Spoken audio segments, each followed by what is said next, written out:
আউল বাউল লালনের দেশে রক আর পপ সঙ্গীতের আগ্রাসনে সাধের খঞ্জনী দোতারা সারিন্দা নিভৃতে কাঁদে। এককালে জনপ্রিয় লোকজ এই বাদ্যযন্ত্রগুলো এখন বিলুপ্ত প্রায়। নতুন প্রজন্মের অনেকেই এসব যন্ত্র চেনেন না। তাদের কাছে যন্ত্রগুলো পরিচয় করিয়ে দেওয়ার লক্ষ্য নিয়ে ময়মনসিংহে গড়ে উঠেছে বিলুপ্ত প্রায় বিভিন্ন বাদ্যযন্ত্রের ব্যতিক্রমী এক জাদুঘর। এতে রয়েছে 17 থেকে 19 শতাব্দীর দুর্লভ বাদ্যযন্ত্র। অনেকদিন যাবত ধরে গান শিখি, এই জিনিসগুলো দেখে আমার অনেক ভালো লাগে এবং আমার তাদের সাথে গান শিখতেও ভালো লাগে। না, আমি এগুলো আগে কখনো দেখিনি, এখানে আসে প্রথম আমি এগুলো দেখেছি। হ্যাঁ, নাম জানতে ইচ্ছা করে, গান শিখতেও ইচ্ছা করে। এখানে আমার গান শিখতে খুব ভালো লাগে। এখানে অনেক বাদ্যযন্ত্র আছে, আমি এগুলো আগে কখনো দেখি নাই, এখানে এসে আমি দেখেছি। ময়মনসিংহ শহরের বড় বাজারে রয়েছে নবাব অ্যান্ড কোম্পানি নামে একটি বাদ্যযন্ত্রের দোকান। 3 পুরুষ ধরেই বাদ্যযন্ত্র ব্যবসায় জড়িত একটি পরিবার। সেই পরিবারের ছেলে রেজাউল করিম আসলাম বংশ পরম্পরায় বাদ্যযন্ত্রের সঙ্গে সংসার পেতেছেন। তার নেশা বিরল বাদ্যযন্ত্র সংগ্রহের দিকে। সেই আগ্রহ থেকে নগরীর ঈদগাহ মাঠের বিপরীতে কাঁচিঝুলি রোডস্থ ব্যাপিস্ট চার্চ গির্জার নিচতলায় গড়ে তুলেছেন Asian music museum. Rezaul Karim আসলামের দাদা নবাব আলী 1944 সালে বাদ্যযন্ত্রের ব্যবসা শুরু করেন। পরে তার বাবা জালালউদ্দিন ব্যবসার হাল ধরেন। 3 পুরুষ ধরেই এই বাদ্যযন্ত্র ব্যবসার সাথে বংশ পরম্পরায় জড়িত আসলামের পরিবার। আমি মোহাম্মদ রেজাউল করিম আসলাম। পারিবারিকভাবে আমরা বাদ্যযন্ত্রের ব্যবসার সাথে জড়িত। নবাব আলী উনি আমার দাদা। 1944 সনে উনি বাদ্যযন্ত্রের ব্যবসা প্রতিষ্ঠান নবাব অ্যান্ড কোম্পানি, যেটা বড় বাজারে অবস্থিত, সেটা প্রতিষ্ঠা করেন। সেই সূত্র ধরে আমরা 3 প্রজন্ম, মানে আমার বাবা জালালউদ্দিন এবং আমি বাবার পরে এই ব্যবসা প্রতিষ্ঠান পরিচালনা করে আসতেছি।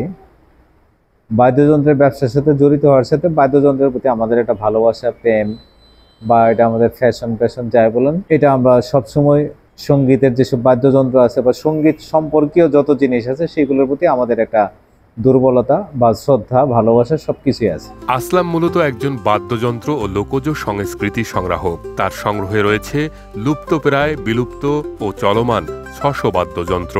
আসলাম 2006 সাল থেকে শুরু করেন বিরল বাদ্যযন্ত্র সংগ্রহের পাশাপাশি এসব নিয়ে গবেষণাও করছেন তিনি। হারিয়ে যাচ্ছে যে যন্ত্রগুলো আধুনিক কারিগরদের দিয়ে ওই যন্ত্রের আদলে নতুন করে আবার বাদ্যযন্ত্র তৈরি করেছেন। বাদ্যযন্ত্রের পাশাপাশি radio, record player, gramophone, LP record ও গানের বই সহ আনুষাঙ্গিক অন্যান্য জিনিসপত্র সংগ্রহে আছে তার। হারিয়ে যাওয়া ঐতিহ্য ধরে রাখার জন্য এবং আগামী প্রজন্মকে পুরনো দিনের বাদ্যযন্ত্রের সাথে পরিচয় করিয়ে দিতে এশিয়ান মিউজিক মিউজিয়াম প্রতিষ্ঠা করেন আসলাম। আমাদের দোকানে অনেক বাদ্যযন্ত্র ছিল যেগুলো অনেক পুরাতন। বর্তমানে আধুনিক সঙ্গীতের কারণে বা আধুনিক যন্ত্রপাতির কারণে সেই পুরাতন বাদ্যযন্ত্রগুলি ব্যবহার হয় না বা অনেকেই করেন না, গানেও করেন না। সেক্ষেত্রে ওই বাদ্যযন্ত্রগুলি সংরক্ষণ করার জন্য আমার একটা ইচ্ছা জাগে।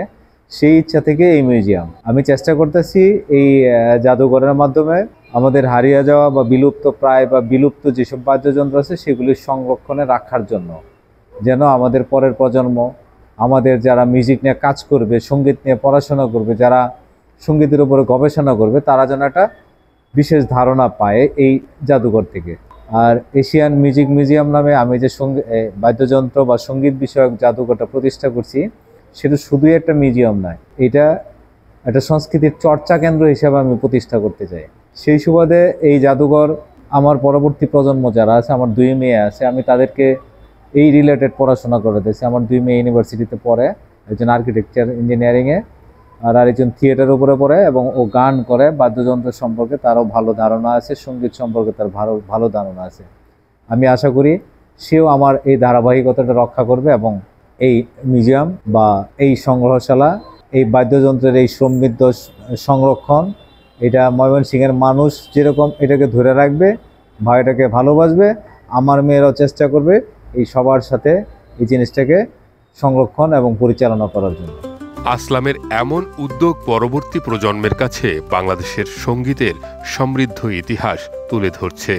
এখানে আসলে মানে আমাদের খুবই ভালো লাগে, মানে এত সুন্দর পরিবেশ।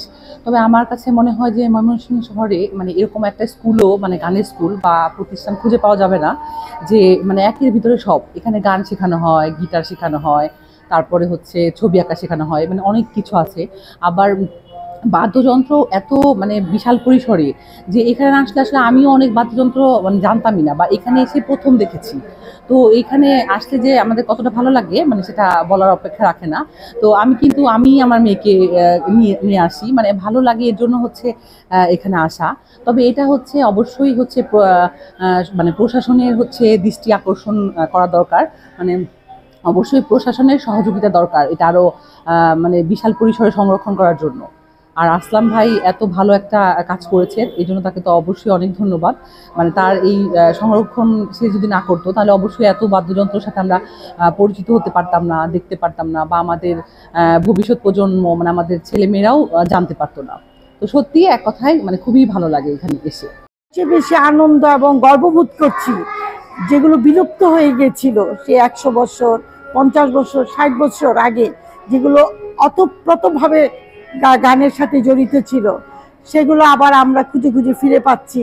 আমাদের যে প্রজন্ম আছে, নতুন প্রজন্মদেরকে আমরা দেখাতে পারবো যে এইসব দিয়ে আমরা গান গাইতাম কোনো এক সময়। আসলে আমিও জানতাম না এটা, এইখানে এত সুন্দর সংরক্ষণ করে রেখেছেন আসলাম ভাই। যে কেউ এসে এখানে ঢুকলে অভিভূত, কারণ আমরা বড়রা নিজেরা, আমিও কিছু কিছু গান জানি কিন্তু আমিও অনেক ইনস্ট্রুমেন্ট গুলো আসলে মানে পরিচিত না। কিন্তু আমার বাচ্চাকে আনার পরে দেখলাম যে ওরাও আগ্রহী যে মা এটা এই যন্ত্রটার নাম কি, এই যন্ত্রটার নাম কি। আমি অনেক কিছু জানি কিন্তু উনি লিখে রেখেছেন, এগুলো দেখে মানে আমি অভিভূত। এই যে অনেক পুরনো সম্ভবত 300-400 বছর বা তারও আগেরও এখানে বাদ্যযন্ত্র আছে। এই বাদ্যযন্ত্রগুলি বিলুপ্তির পথে। রেজাউল করিম আসলাম ভাইকে অনেক ধন্যবাদ জানাচ্ছি যে এত সুন্দর একটা উদ্যোগ উনি নিয়েছেন। জাদুঘরটি সম্প্রসারণ কিংবা পৃষ্ঠপোষকতার বিষয়ে উদ্যোগ নেওয়া উচিত বলে মনে করেন সঙ্গীত প্রেমীরা।